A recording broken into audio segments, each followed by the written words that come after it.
the darker the digging goes, the more horrifying the hidden side of actor Yu Menglong's case becomes.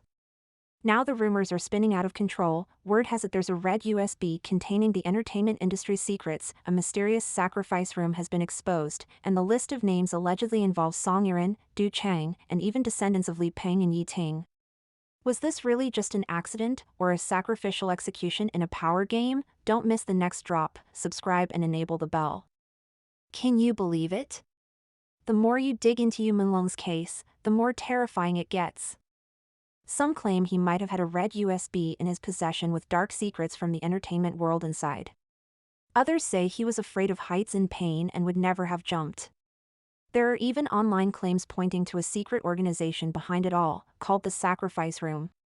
Listen carefully, this isn't fantasy fiction but a fully formed dark operation, scouting, signing, control, sacrifice, turning celebrities directly into bargaining chips.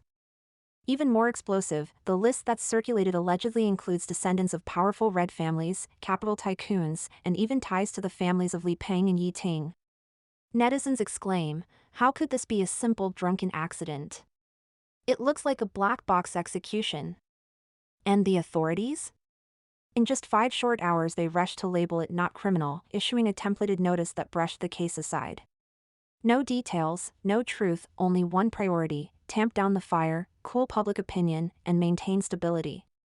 As a result, while the truth was pressed down, public opinion blew up. Song Yiren's new drama faced boycotts and got removed, Agent Du Chang was called out, and Zhiguangguang, the descendant of Li Peng and Yi Ting, was dug up and exposed. This cascade of revelations pushed Yu Menglong into an even bigger whirlpool of suspicion. So here's the question, was Yu Menglong really an accident? Or was he a victim of the entertainment industry's sacrifice game? A sacrifice room victim? On Threads, an account named Jianhes92 threw out a bombshell. Behind China's entertainment industry there allegedly exists a hair-raising secret organization, the Sacrifice Room, with a complete division of labor. Netizens immediately linked Yu Menglong's death to this black network, suspecting he might have been the latest offering. According to the claims, the flunkies serving the Sacrifice Room do the following: scouting, specifically targeting handsome young men with good temperament. Signing black contracts, on the surface, it's a management contract, in truth, it's a deed of sale that hands over control of one's life. Pimping, dragging people to drug parties and same-sex parties, once a video is recorded, the target is bound for good. Sacrifice, offering them up to the powerful behind the scenes for enjoyment, in exchange for resources and money. Handsome men become chips, the entertainment industry is the exchange. Although none of this can be officially verified, the alleged flunky list that's been circulated includes actress Song Yiren and influencer Fu Zika, said to be the arrangers. It's said Song Yiren initiated this particular gathering. Her new series was online for only 48 hours before being boycotted and pulled from platforms. Her close collaborators are reportedly the Peking University twin influencers Yuan Ziwen and Yuan Zihao. On the actor's side there's Fan Shiqi, who is rumored to have duped Yu Menglong into attending the party, as well as actors Zhao Maiqi and Gao Taiyu. Agent Du Chang allegedly specializes in targeting sacrifice candidates. Among the moneyed and powerful second-generation backers are Zhou Hao and Zhang Jiawei, who throw cash at resources. As for official second-generation, rumors point to 2 alleged illegitimate sons of Kai Chi, Xin Qi and Kai Jia, with the suggestion of a protective umbrella behind them. Then there's Li Ming, also known as Zhiguangguang. Someone dug up that the Rolex on Yu Menglong's body belonged to Zhiguangguang, and his background has now been fully exposed. It's said Zhiguangguang's grandfather was former State Council Premier Li Peng, known as the Butcher of Beijing or Butcher of June 4th. In other words, Zhiguangguang is the great-grandson of Yi Ting, one of the founders of the communist military, an authentic scion of officialdom. At the top tier are figures like Wang Gongquan, a partner at IDG Capital, and Tian Herong, said to be tied to the Jiang faction. On the director pipeline are Qing Song, Fang Li, and Hu Haiyang. These roles form a complete chain: discovery, control, transfer, and consumption, much like the organizations in gangster films. But what if a star refuses? Their methods of control, so the rumors go, are even more chilling than in gangster movies, enough to make one's blood run cold. Doesn't this all sound too coincidental when placed against Yu Menglong's strange fall? Netizens are now suspicious. Could his death have been just one more link in the sacrifice room? And doesn't the flunky list above look like a hit list in the Menglong case?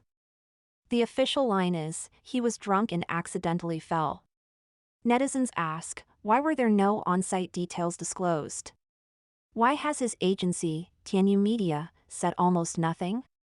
More absurd still, within 24 hours of his death, public opinion had already been rapidly cooled, and Weibo's trending topics were forcibly removed. Who's in such a hurry to put out the fire, and what are they afraid might catch? In the entertainment industry, sacrifice isn't superstition but distribution of benefits. The more one can sacrifice, the more resources one gets, more roles, more variety shows, music events, even appearances on CCTV galas, and entry onto investment shortlists. If a sacrifice fails, the lightest outcome is being shelved, the heaviest, disappearing. This is the brutal version 2.0 of the casting couch. Compared with the old version, it's now more industrialized and systematized. Behind it are no longer a single director or investor, but an entire web of power. Was Menglong's death a punitive act within the sacrifice room game? Was he the most innocent victim among them? No one can give an answer. But the more deeply the truth is buried, the harder public opinion will dig. Fans cry out, give Menglong an explanation. The abnormal procedure of information release. The official information rollout in the Menglong case was bizarrely out of order, downright absurd. Abnormalities usually signal foul play. Science communicator Li Ting noted on her YouTube channel Ting Jian that the core issue isn't brain-dead fans but the collapse of official credibility. Let's look at how this bizarre information was released by officialdom. It wasn't the police who spoke first, but a studio that had already been deregistered. Incredible, an empty shell company issuing a case briefing on behalf of the police? And next? Not the authorities, not the agency, but Menglong's mother, pushed out to refute rumors. At a time when she was in overwhelming grief, she was made to stabilize public opinion, forced onto the stage to complete a task. One can only imagine the tearing pain in her heart. Only afterward did the Beijing police finally show up and post a police bulletin. But the focus wasn't to explain the case, it was to crack down on rumor-mongering. In other words, when it came to Menglong's death, the authorities' logic was, first suppress public opinion, then control the internet, and only at the end mention the cause of death. Doesn't it sound like human life isn't the point, stability is the KPI? The police notice looked rigorous, stating there had been on-site forensics, medical examinations, interviews, and surveillance retrieval. And the result? There wasn't even a summary for any of those steps. The entire bulletin read like a copy-and-paste universal template. Stranger still, the earliest Weibo leaks already said the police had ruled out criminal suspicion. When you count the time, from the fall to the release, it was at most 5 hours. 5 hours to classify a death case? That's unscientific. It makes people question whether the authorities treated the deceased as a life worthy of respect. In 5 hours, had those who were drinking with him even sobered up? Could they offer clear, credible statements? Had the forensic alcohol, toxicology, and drug tests been completed? Under normal circumstances, these tests take days, sometimes over a week. Yet the police miraculously concluded within 5 hours, accident, not criminal. It's as if they were super sleuths. And how exactly did the police rule out criminal liability? At the very least, they should have investigated indirect criminal responsibility, right? There have been many cases where, although the deceased chose the worst possible path, it was the result of long-term blackmail and threats. Often, the real culprits never lift a finger, instead, they use invisible pressure to force someone to the edge. Netizens took one look and understood, this wasn't an investigation, it was preset framing. The case hadn't been fully examined, but the conclusion had already been written. The reason rumors are flying isn't because fans are crazy, it's because the official information is too fake, too fast, and too perfunctory. When truth is absent, rumor becomes the only explanation. Wikipedia, Menglong was pushed. Unexpectedly, even Wikipedia slipped up at one point.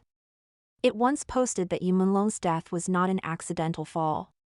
Some netizens captured screenshots showing that, at a certain moment, the Wikipedia page clearly said Yu Menglong was murdered, with the type listed as pushed from a building. Although it was quickly edited to Yu Menglong's fall case, those words were like a sudden beam of light illuminating the suspicious darkness. The truth flashed for an instant, revealing at least one consensus: many people don't believe this was a simple accident. Although Wikipedia has since been corrected, it still retains a number of key details.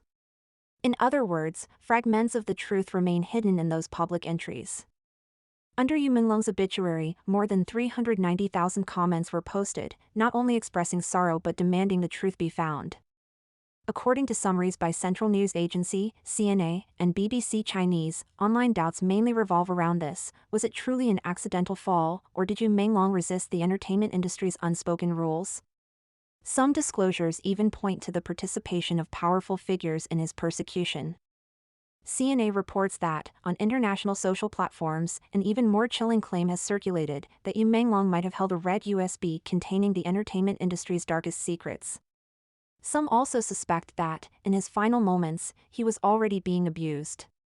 So many suspicious points force people to wonder whether this case looks more like foul play. There's also a major question mark: Yu Menglong was afraid of heights. Longtime fans know that in 2016, while filming Uncensored, Han Cloud, he fell when a wire rig went out of control, leaving him with lingering trauma. He admitted it himself: "I'm afraid of heights, I couldn't even move at the Oriental Pearl Tower." So netizens ask, how would someone who fears heights choose such a way to die? Screenwriter Wang Yusin wrote in her memorial, "You were afraid of heights, and so afraid of pain, weren't you?" A line that pierced everyone's heart. All the above content comes from Wikipedia. In the vacuum left by the absence of truth, netizens have formed a crowdsourced investigation team, trying to piece together the full picture. The real portrait of Yu Menglong.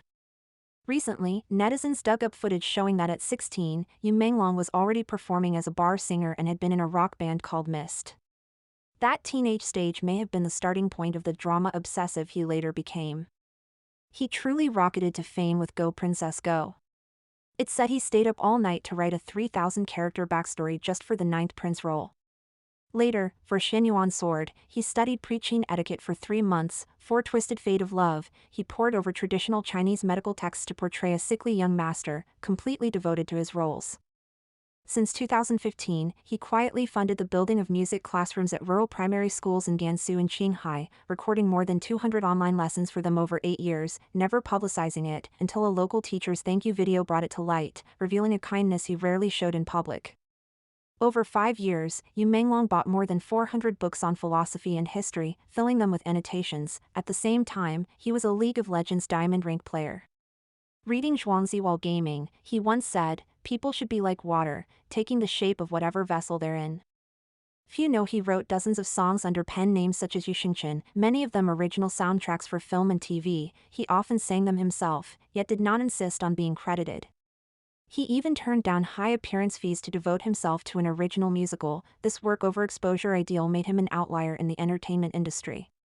Piece by piece, these fragments reveal the true face of Yu Menglong: a rock and roll youth, a drama obsessive, a low-key philanthropist, a thinker steeped in philosophy, and a top-tier gamer. This crowd-driven collective excavation not only reconstructs a more three-dimensional, authentic Yu Menglong, but also reminds us, even in a fast-food entertainment era, people still long to encounter souls worthy of close attention and repeated contemplation.